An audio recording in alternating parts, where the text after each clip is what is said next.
Well, I'm doing a lot out here at the range today. I got like 3 videos I'm working on, and then I'm trying to get some practice in.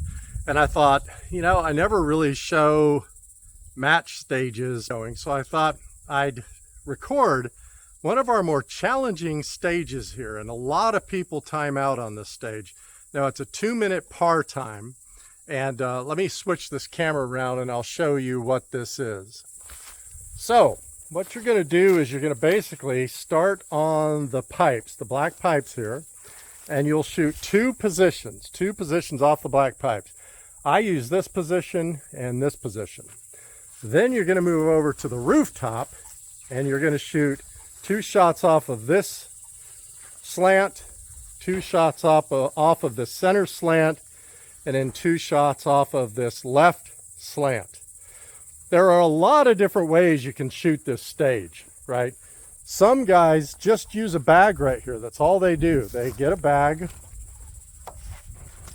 they position it right here or up here, and depending on where your target is, so let's look out here and see where the targets are. The target we usually shoot at is somewhere over here. It's in this area. So you have to be careful here, as you can see, that your rifle doesn't come into the muzzle doesn't come into this front post there. But some guys use a bag here, then they'll come up here on the other side, place the bag, and then do the same thing on the other side. Some guys run a bipod. I tend to run a bipod. So let's see how I would normally shoot this. And I've also got the trigger cam set up, so we'll actually see the target through the trigger cam. Now, I wanted to time this, but I tell you what, I'll put a timer. We'll just see how long it takes me from the video after I'm done, because then I've got to run a timer on the camera and all that other stuff. So let's just keep it simple, and I'll see how fast it goes.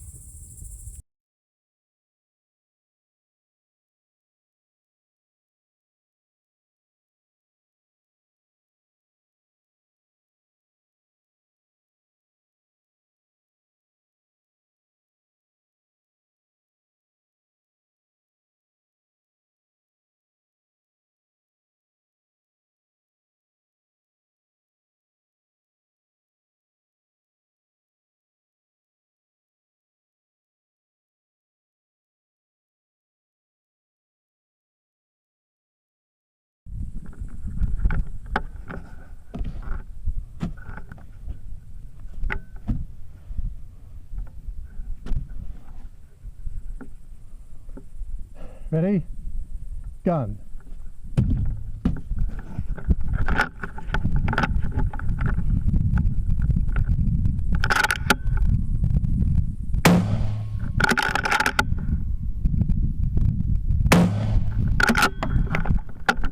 Two impacts come down here, down on the target.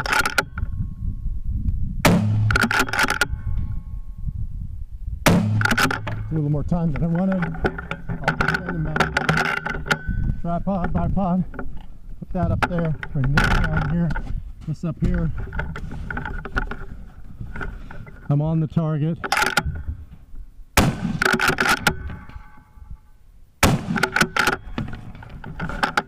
This goes here.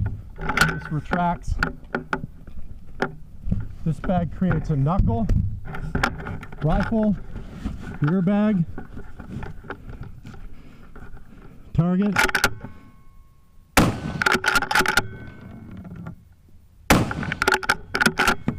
stay down,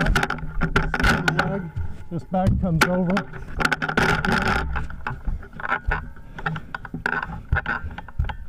on the target,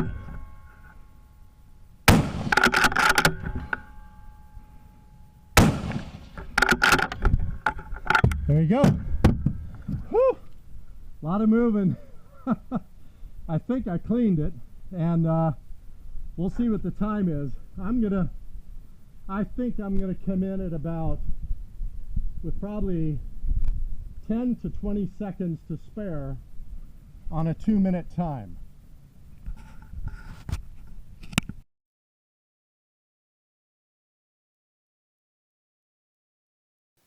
Well, hey, that was fun. And the more I watched it as I was producing the video post shooting and in post production, I started to think about it, and I thought, you know what? I don't just want to post this and then go, here you go. I wanted to also talk about the technology I used a little bit, but also my thought process as I'm going through the stage and why I shot it like that. I've shot this stage probably 5 times now in matches, so I'm pretty used to it. But let's kind of take it apart and let's see if you noticed while I shot it, and if you want to rerun that before we do this again, you'll notice up in the corner there I said, was it good? Was it okay? I took a little too much time here or so forth, but I just wanted to slow it down here, and let's take a look at that. All right, so I'm setting up here, and what you're going to see me do when I say gun is I'm going to throw one bag onto that rooftop on the left, because that's going to be my support bag, my rear support bag. So you'll also notice something right there, and I'm going to pause this here at the probably around the 314 mark. As I picked up my heavy sandbag, you'll notice that I picked it up. Gosh, I wish I had it with me here. I picked it up and I squeezed the two ends together. These are little things that you want to think about. Why did I squeeze those together? Because I know when I place it on that pipe, I place that bag upside down. That's just how I run it. A lot of people do it the other way. But if I hold it like that, then when I place it, those ends are going to automatically fall open, and I've got my flat surface to place my rifle on. So it's little stuff like that that you think about as you're setting up for these stages. It may look like I'm just grabbing the bag, but there's a purpose in the way I'm grabbing it. So let's go ahead and move on here. So then I think I say gun here. I throw that bag over on the rooftop. You'll notice I didn't take long to set that bag down. And now I'm on the target, and what did I say? On the target in 9 seconds. That's pretty darn good for me, and I'm just going to let this run. And then the second shot was 5 seconds. Then I transitioned down to the other pipe. And let me pause here now. I'm going to pause at 340. And I want to talk about why I'm using that side of the pipe. I have seen guys use the other side of those pipes. And if you're left-handed, that makes sense. If you're right-handed, to me, it makes no sense. And here's why I say that.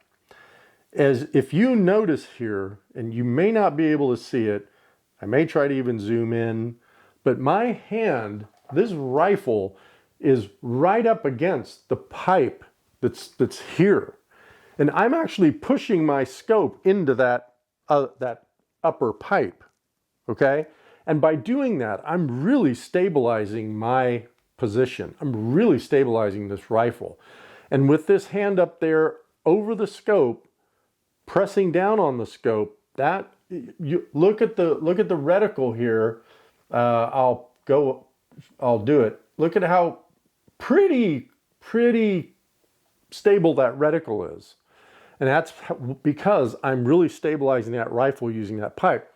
If you're right-handed and you use the other side of these pipes, you've got no stabilization unless you're going to put this hand somewhere up there and pull the scope in. You could do that, but it's just awkward to me. I just always like to have that vertical,